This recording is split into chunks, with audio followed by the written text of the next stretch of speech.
So good morning, and thank you for tuning in today to this Sunday celebration. I invite you to move into that still place within yourself right now, knowing that that peace is always there. And that peace finds us when we need it. Just like the center is always there. And it's not that we go to the center, but that the center finds us oftentimes when we need it the most. And there's a lot of sadness on the planet right now. There's been a fair amount of death. There is confusion and anxiety in Washington and in the state capitals. And so we're very aware of the chaos all around us. But in our class this week, we explored the chaos theory. And oftentimes, out of chaos comes a new order. And if we don't try to make the chaos wrong, we can then see that the chaos is here for us, because it's pointing to a new order of beingness. And that requires that each one of us be willing to step out of our own self-inflicted chaos into a new order that's calling for us to be a part of the solution and not part of the problem. And so if we teach anything here at the Center for Spiritual Living, it's about how to be responsible. Now, responsibility is not a finger wagging in your face saying that you're irresponsible, but to be responsible is to be able to respond in life and not necessarily react. The world is very reactionary. We saw a big reaction on January 6th in the White House, people screaming and acting in a very violent sort of way. That's a reactive nature. But a responsive nature is someone who can observe it without being swept away by it, who can notice what I don't choose to participate in. There's a great part of wisdom, and today we're speaking about original wisdom. And that's the wisdom that we came in with, the inherent wisdom of our soul. When something doesn't feel right, we step out of it. That's inherent wisdom, original wisdom. And so we invite that which may be dormant within us to awaken. Our first Sunday in this series we're calling The New Heaven and New Earth, which is the new consciousness within that outpictures in the world in a new way. The first week we explored the awakening of human consciousness. And if you found yourself here at the Center for Spiritual Living, it's because you are wanting to awaken to a new order of spirituality. Not necessarily a religion that by its very nature is traditional and has doctrine, but a spirituality that is life-affirming, that invites us to question and to embrace science with spirituality and know that they don't work in conflict, that we're all experiencing a quantum reality. And then spirituality is more scientific than it is, what do you want to call it? Mythological. We have a mythological religious system that would have us believe certain things. We were speaking about that in our revealing service. The idea that perhaps we were born in sin. Once we let go of that archaic idea and know that we're born whole, perfect, and complete, well, then we can rearrange how we're going to embrace our spirituality in a proactive, responsive, non-reactive way. And that requires that we be fully present and that we open to that which is always there seeking our attention. Then every teacher and every teaching seems to point the way, even the ones that are pointing the way to ignorance. We can see them for what they are. And then the truth teachers are like a bright beacon in the midst of the darkness. It was Oliver Wendell Holmes that says the truth is incontrovertible. It was the Greeks that say the truth awakens within us when we're ready to know it. And so if you found yourself here, it's because that truth is awakening within you. And once you want the truth, you don't want to be insulted by doctrine and dogma that insults the intelligence. And so we open to that fresh awareness that is like drinking from the stream of life. Last week, we spoke about a very profound idea of how we might welcome the unwelcome, which is the newest book by Pema Chodron, who's a Buddhist monk. And she says, when you embrace that which feels uncomfortable, instead of making it the enemy, you can say, this is here for me. And then you can navigate in this unwelcome territory by just simply making it welcome. So it sounds counterintuitive, but it's truly life-saving. When instead of running away from anything, we turn to face it, then the very thing that we've been running away from stops chasing us. There's a wonderful spiritual truth that says, if you run away from everything, you'll never get away from it. And if you run toward anything, you'll never get there. So we stop running, either away from or toward, and we just open to what is. And we observe, how am I responding in this moment? Maybe I'm lonely in this moment. So instead of, could I welcome that loneliness? You know, when I was in New York City, I was the loneliest person in a city of 8 million people. I'm 21 years old, and I thought, how can I have 8 million people and be so lonely? And so I carried my teddy bear with me from childhood, and he would sleep with me every night. And then I was smart enough that there was a little black cat that was roaming the hallway of my apartment building, and he moved in with me. And so I went from teddy bear to little black cat. And then I found my neighbor who smiled at me. And gradually I began to open my heart up to the world, because I realized I was lonely because I had walled myself off. I had held myself in this position, and it served me until it didn't serve me anymore. So could we take responsibility for what is serving us and what isn't serving us? Maybe we need to cut off our hair to show solidarity for a friend. And that's a choice that we make. It's a response that we make, because we're embracing life as it is right now instead of running away from it. So this Sunday, I'm exploring the third aspect of the new heaven and new earth by touching on the subject that is very dear to my heart, which is the inherent original wisdom that we all have at the core of our being. It's a wisdom that's not born of intellect. It's not handed to you by someone who's very erudite and intelligent, but it's a wisdom that's born of a jubilant and beholden soul, an ancient and eternal soul. And we all are that. And when we start knowing ourselves as this ancient eternal soul, well, through lowly listening, we can hear this guidance from within. Jesus had only one message, and his message was the kingdom. And he would say, seek this kingdom. And the kingdom was the sovereign counsel of God. It was that original wisdom inherent at the core of our being. He said, seek it first and everything will be added unto you. Very few of us have learned how to do that. But this Sunday, I'm going to point the way and help us perhaps find ways to stimulate and open to and allow for the passageway of this inner guidance system, this original wisdom that longs to be known by each one of us. As we set the intention, it's like planting a seed in the soil of consciousness. The intention has inherent within that seed the capacity to sprout, put down roots, and reach toward the light of awareness. And so the gardener in me bows to the gardener in you, because we're all growing that same seed of enlightenment that longs to flourish within each one of us. When you're ready to come into the playground with me, I invite you to open your eyes, put your hands over your heart, feel that connection at the center of your being. It's always there. Open your hands, let your little fingers wiggle in the air so you get playful with me. It's fun to get playful in the universe. You know, a friend brought a piece of music in the other room this morning, something I had forgotten that I danced in. I used that piece in my Dance with the Beloved when I would go to these big conferences. When I was a much younger man, I was a dancer. In college, I got my master's degree in dance. And the irony was that the dance took me to the spiritual path, because lying on the dance floor, I heard a choreographer say, all movement is discovered, it's not invented.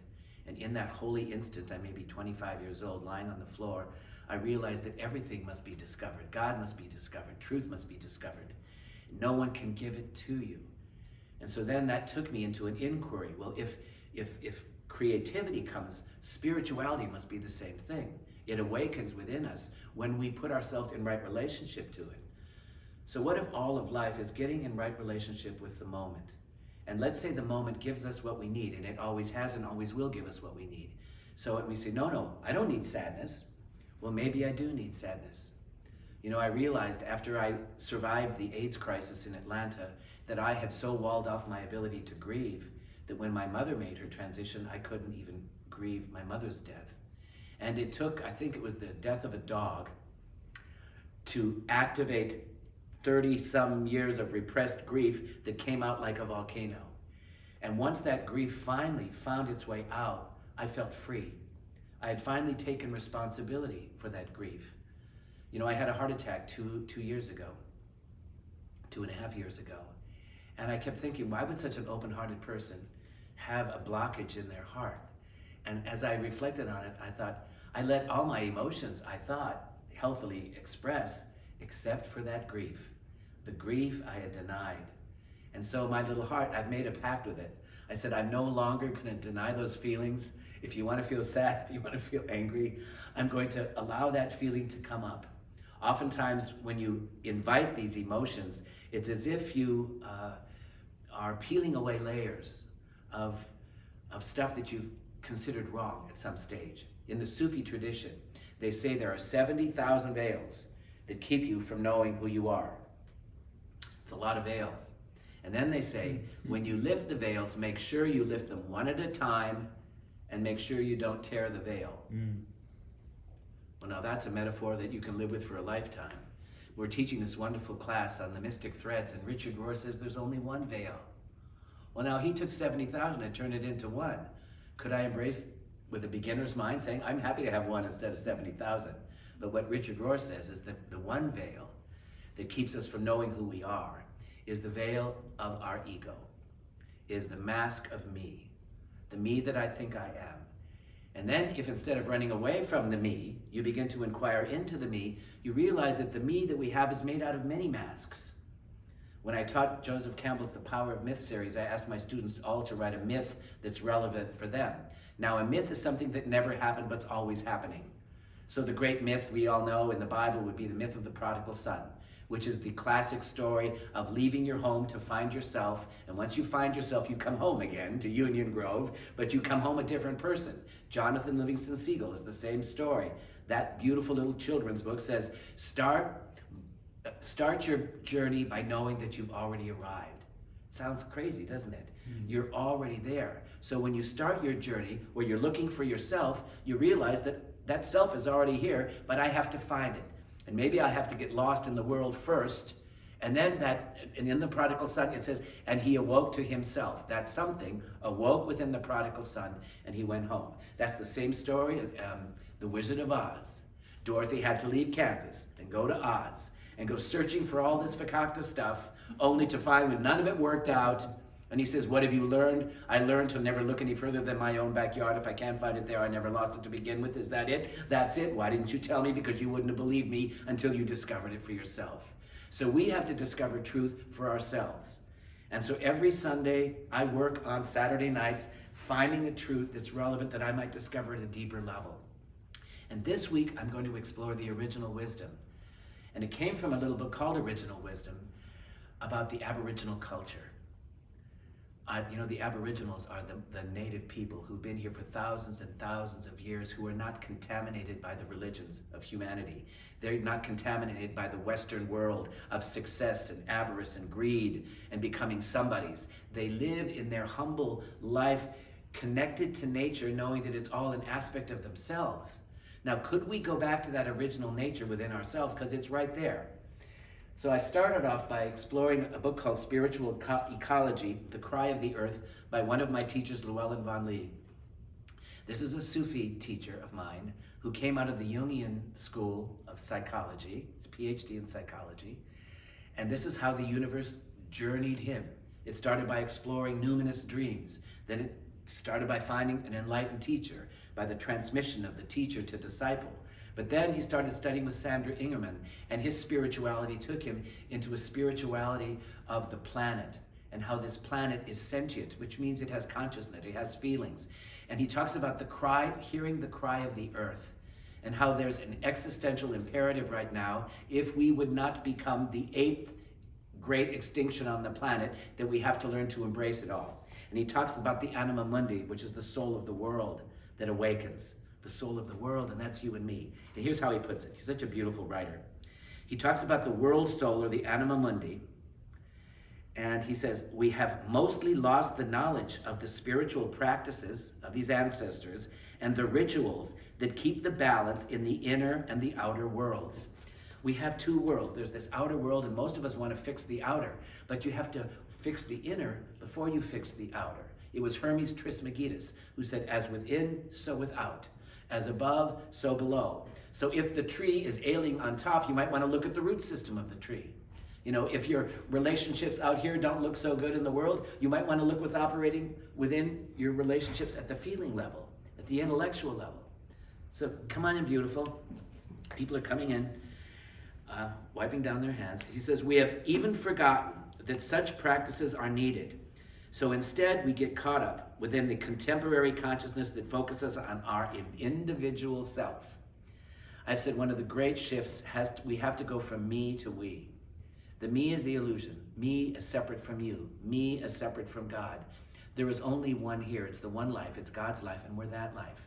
So that might say diminishes the me, but no, it expands the me into a universality of the me, that we are really all each other.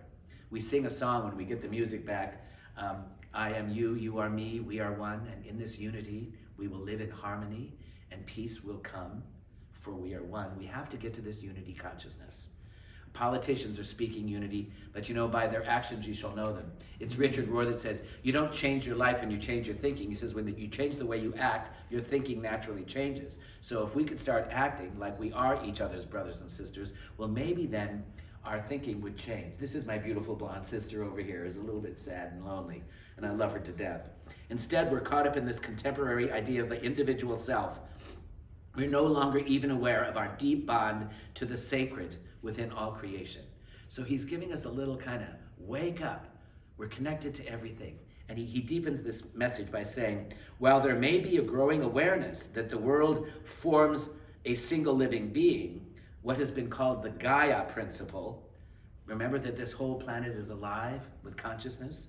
He says, we don't really understand that this being is also nourished by its soul, which is the anima mundi.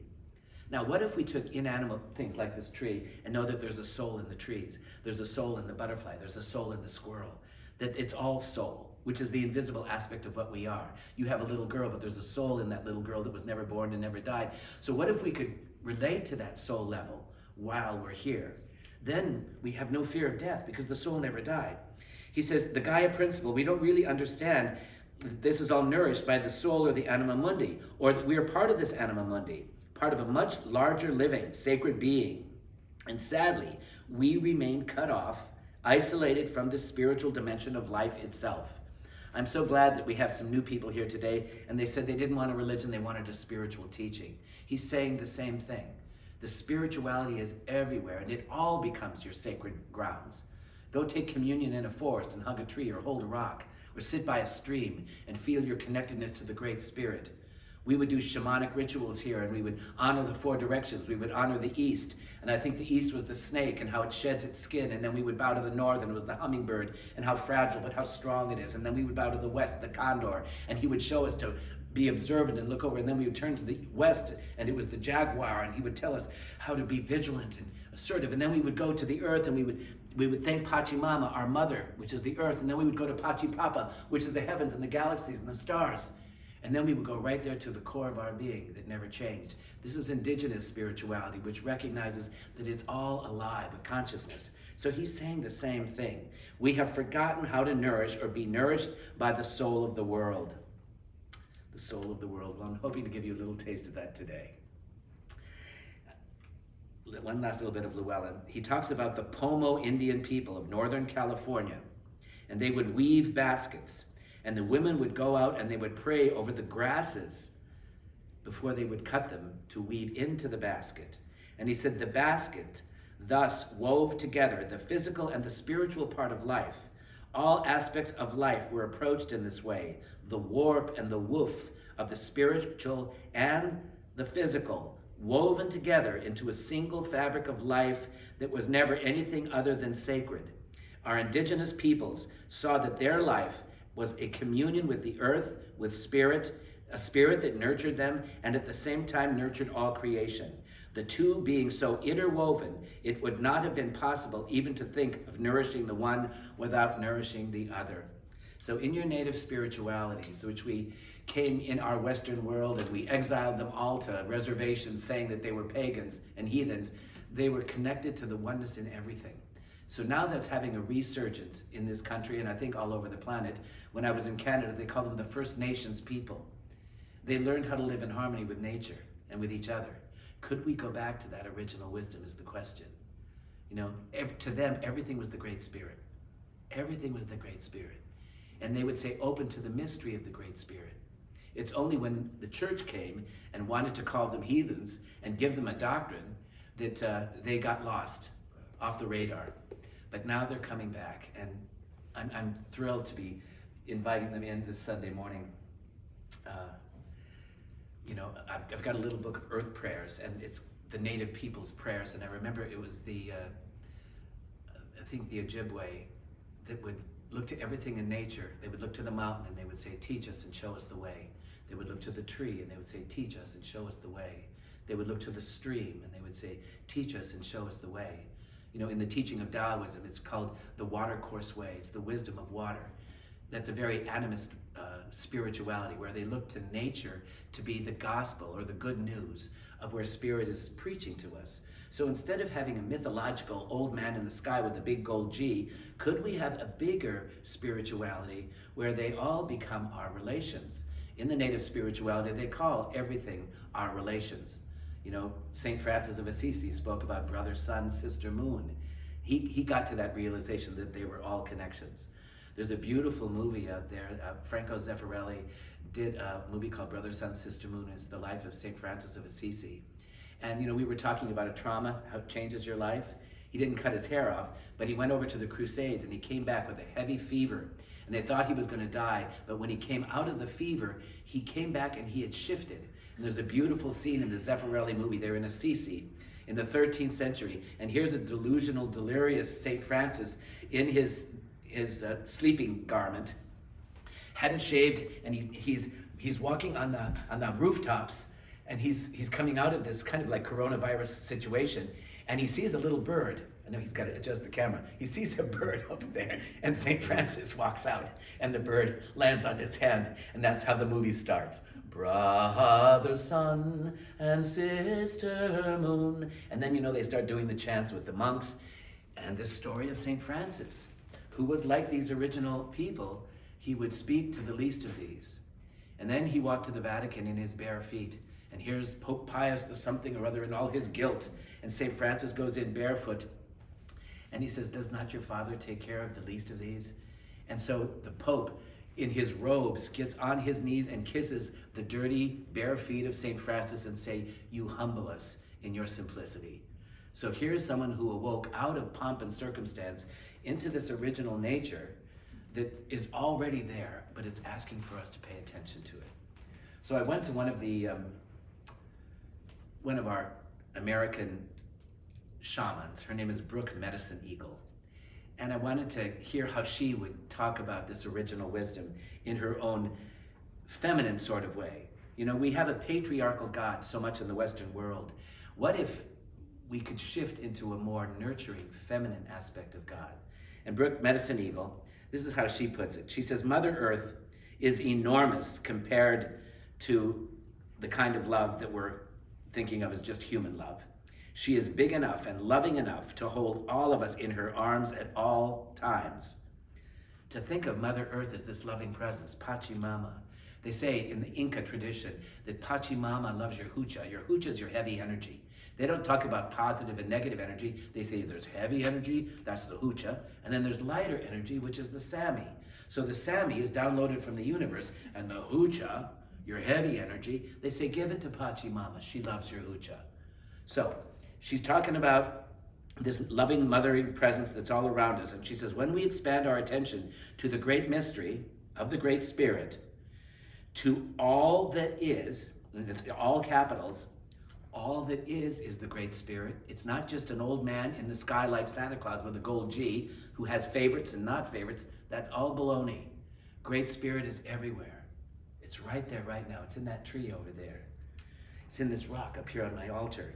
She said, it's in every cell. It's in every tiny bit of matter has consciousness in it. Then we have an omniscient, omnipresent, powerful experience.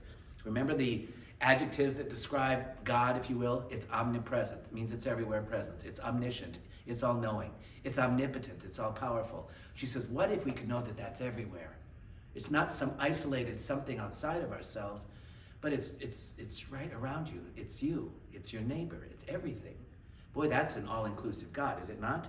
But you don't have any doctrine or religion. Imagine no religion. I wonder if you can. Then we have an omniscient, omnipresent, powerful experience. We must build the ability to do that. She's saying we must learn to find God everywhere. And when we talk about moving toward God realization, well, that's where we're moving. God is awake. It's that awakened consciousness that's within all of us. The Buddha consciousness, Buddha means the one that awoke. The Christ consciousness, the same thing. It awakens within us when it's ready to awaken. You know, there's a beautiful line that Rumi says, don't go back to sleep. You know, we tend to go through this life in kind of a sleepwalk. And this is all a dream. In the Toltec tradition, they talk about the mitote. The mitote is the dream. And we're all living in the collective dream here. The Donald Trump dream. We're in the Donald Trump dream. Pretty soon we're going to go in the Joe Biden dream. It's all a dream. So what dreams may come when we shuffle off this mortal coil must give us pause. That's Shakespeare. He goes on to say, we're seldom schooled to hold life in respect, to enlarge our ability to love at this deeper level, to take care of and be respectfully connected to all things around us. Most of us aren't raised to think that everything is sacred. You know, she says, in the old days, the primary job of the native Lakota mother was to teach the new child that he or she was connected with everything in the circle of life. I hope you can do this to your little girl. She would take her child out walking and she would say, do you see the squirrel? That is your brother, she would say. Do you see the tree? You are related to the tree, she would say to the little girl. This is your family, and these are all your relations. So Brooke Medicine Eagle says, we too can acknowledge that Spirit lives within us and that we are a part of God. And the more we can love ourselves and attend to all of life around us with a loving, open, and connected heart, then good relationships will follow. And the more we can be in this beautiful place, the more we will see that it all takes us home to the truth of our being. And here's this lovely shamanic lady from the Lakota tribe, and she ends her beautiful essay talking about holograms. She's talking about science. And a hologram is what we all are. If you cut a piece of something, it has inherent within it all the other pieces. So what if we are the hologram of God, she says. This is a native spiritual person who's talking to us science, not doctrine from a religion. And she concludes by this: the hologram theory offers a powerful example about who we really are and who God is. A holographic picture is a three-dimensional picture. And if you tear the picture in half, each half contains the same image, and it's still three-dimensional. If you tear one of the halves in half, you still have the same dimensional image. No matter how many times you tear the fragments in half, the same image is still there. The tinier you tear it, the more times you tear it, the dimmer it gets, the less distinct it gets, but it's still all there. You cannot destroy this divine presence that's within each of us. And we're all an aspect. So she threads it together in her Lakota sort of way. She says, I am you, and you are, and we are all individual tiny pieces in this hologram.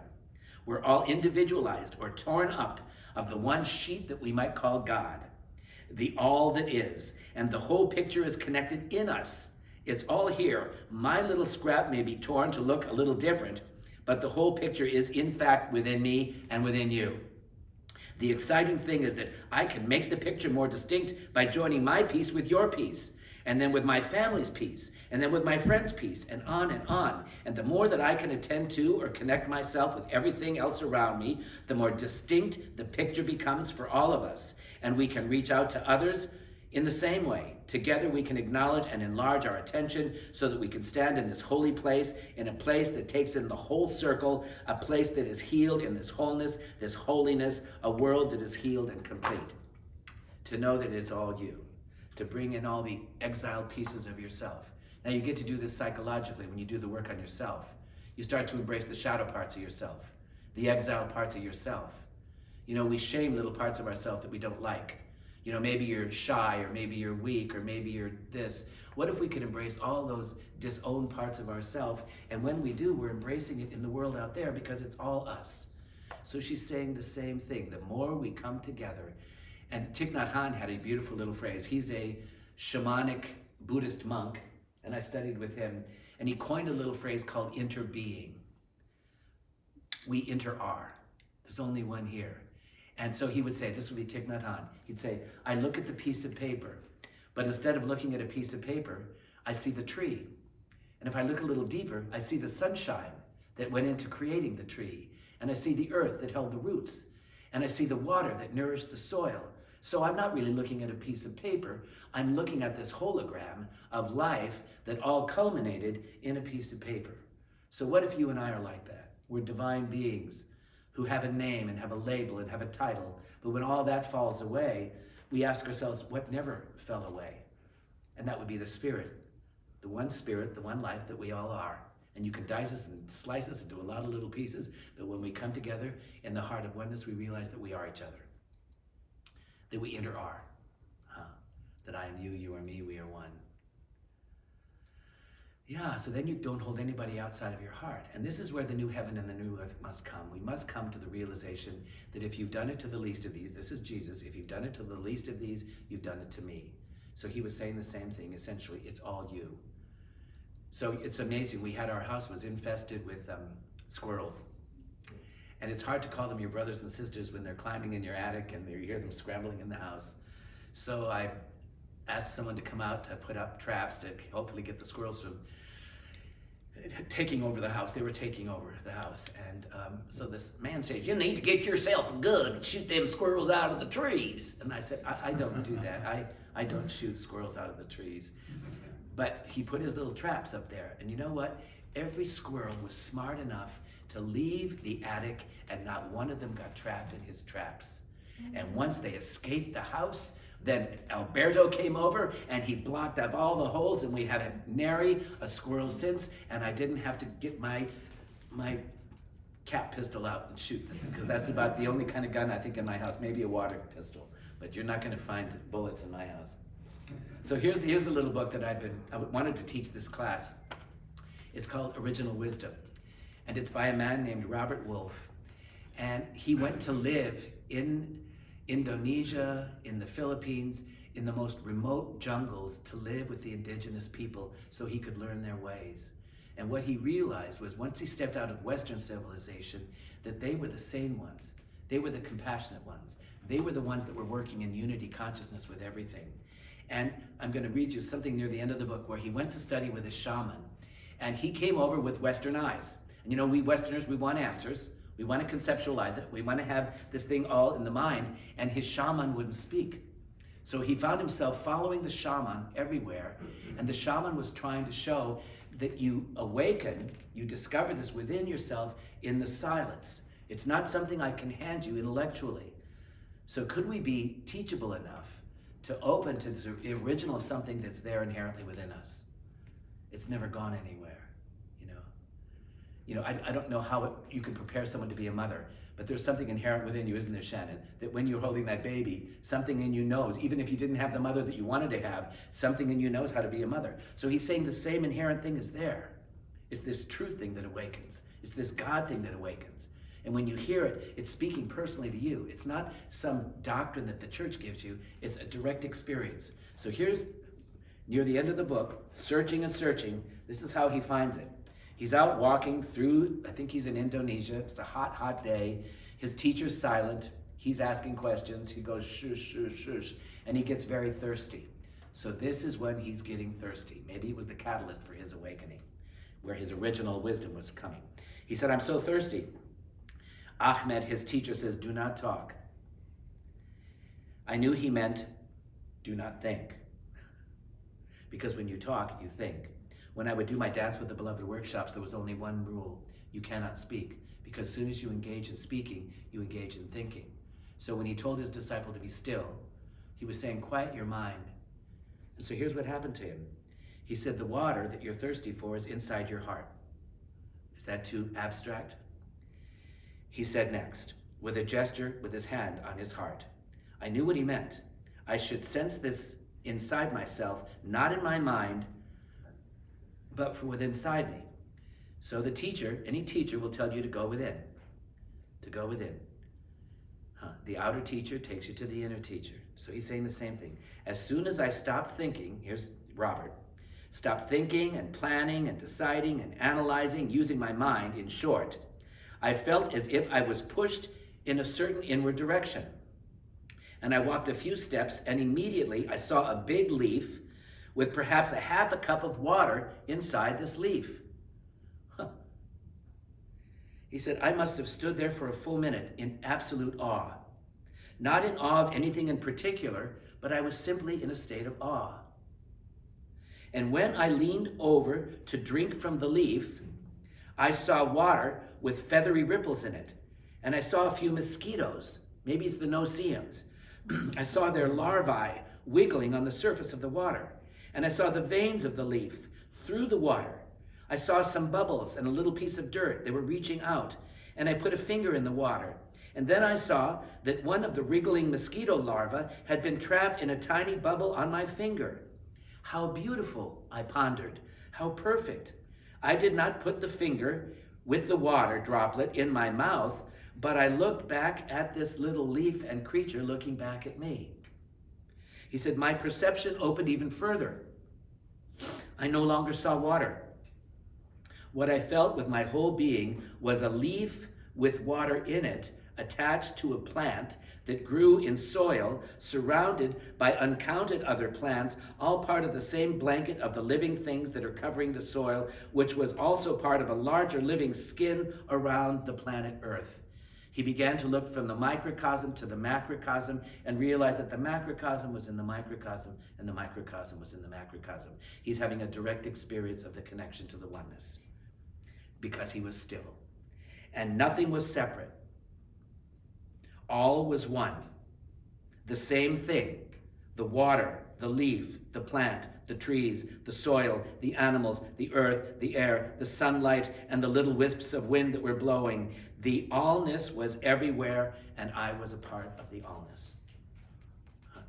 The allness awoke within him just because he got still and he learned to look deeply and see that it was all interconnected, interbeingness. So that was a taste.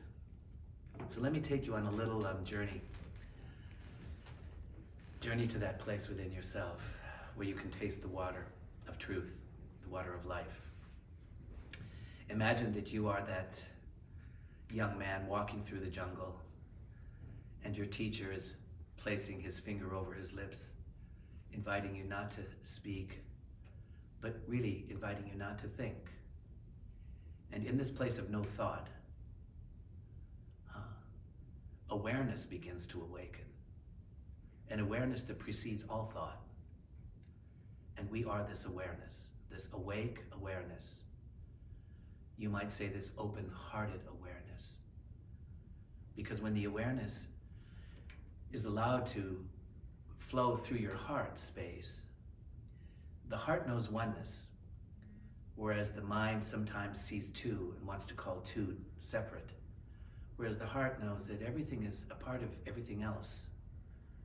And so the leaf that was holding the water that was holding the larva, the plant that was holding the leaf, the earth that was holding the plant, the wind that was caressing it all, and the sun that was providing the food for the leaf,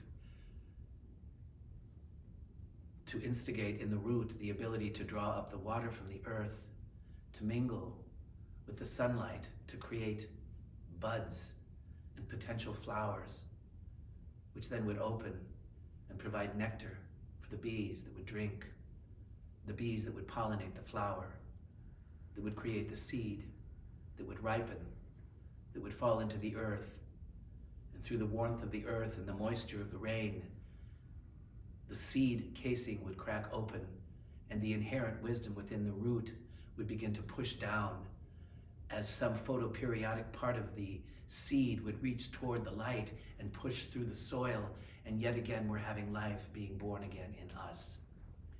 When we know that we're not separate from that seed, from that earth, from that light, from that water, then we realize that we are made out of all these elements. We are made out of earth. We are the clay people, as John O'Donohue would say, but we're also made out of the stardust.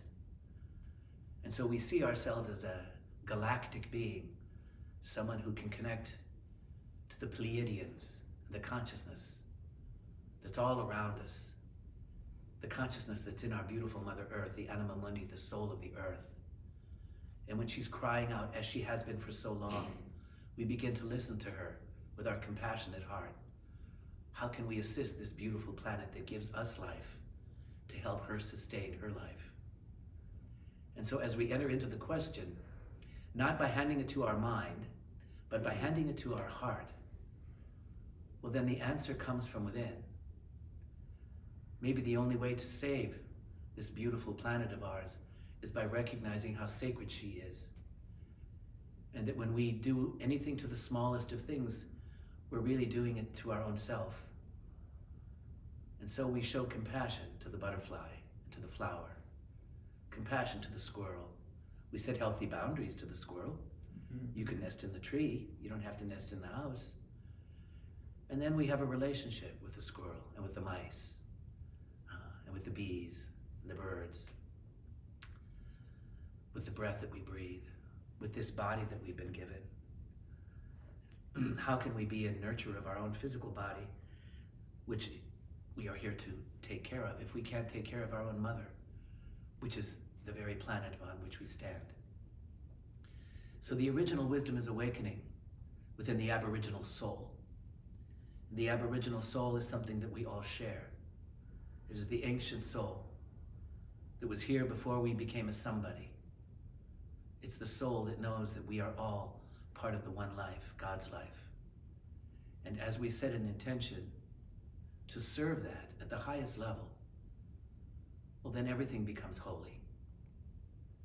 I am reminded through biblical mythology that this message was given again and again and again, but we didn't hear it.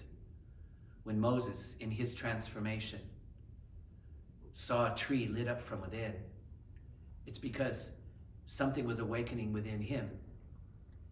And supposedly the tree spoke, and it said to Moses, "Take off your shoes, Moses, right where you stand is holy ground." The feet represent understanding. And so nature was saying to Moses that take off that which separates you from a direct experience to know that right where you're standing is sacred ground, holy ground, that it's all holy. And when Moses did that, he changed. His whole life changed. God was speaking to him from everywhere and everything. And then he spent the rest of his life in the wilderness, where he trusted only in manna from heaven, which is the givingness of the universe in the instant that he needed it. So what if we could surrender to the manna from heaven right now? To the grace of God, to the givingness of the universe. How it comes in moments, in holy instants, when a light bulb goes off and we can see maybe we need to set a healthy boundary, that we need to say no to something in order to say yes to something else. And it all becomes sacred. When we close the door on one way of thinking, the potential is to open the doorway to something different, to a spirituality that affirms the oneness of it all, and not a religion that condemns some and affirms others.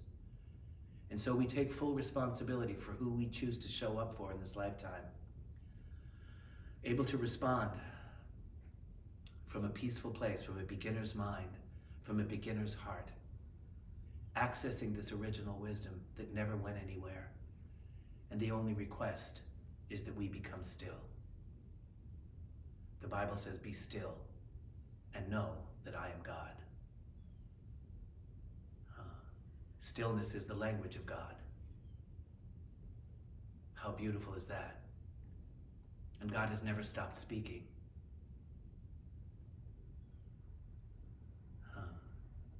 So that stillness becomes clearer when we become quiet, when we learn to listen with our heart. Not necessarily for words, but like that beautiful young man realized, we realize that the leaf that's holding the water, and the larva, and the plant, and the earth, and the air, they're all connected, they're all one. And that realization came when he got very still and was no longer trying to find answers to what he perceived to be a challenge or a problem. Then everything truly becomes an opening and a doorway to the divine. Everything. Wheresoe'er I look, I see the face of God. He who can see God in the smallest of things, says Meister Eckhart, is better than seeing an angel. So we don't have to look for angels of the Lord. We can look at a rock or a leaf, and we can find the divinity right there, saying, take off your shoes, Moses. Right where you stand is holy ground. Everything is holy now. So make a commitment to yourself to be still, to stop the narrative, and to open the heart. I invite you now to place your hands over your heart chakra. And I like to close with the heart salutation. It's a yogic prayer. And I like to direct this first within and then without. And if you'll repeat after me, say to this divine presence within yourself, this original wisdom, and to the original wisdom that's awakening on the planet, say with me, I honor you. I honor you. I respect you. I respect you. I love you. I love you. You are the deepest aspect of the self. You are the deepest aspect of the self. The beloved within me bows to the beloved within all. The beloved within me bows to the beloved within all. In this holy place, we are one. In this holy place we are one. Place your hands over your heart now in prayer fashion. Open your eyes. Look around you at your beautiful self. This is all you. You know, when you look in the mirror and you see beauty, it's because you're looking through the eyes of beauty. And if you look out there in this world that is a mirror of ourselves, if you see the enemy, that's because you're projecting the enemy out into the mirror. So you don't go comb in the mirror, they say. You change the reflection that you cast out into the world. So when you're ready to be that loving presence that knows it's all you, open your hands like a little octopus teacher and wiggle your little tentacles, sending out that vibration, knowing that what you reap, what you sow, you reap. And so it comes back to you tenfold. How sweet it is. Thanks everybody for sending in your money. Be safe, pray for our country, and I'll see you next week.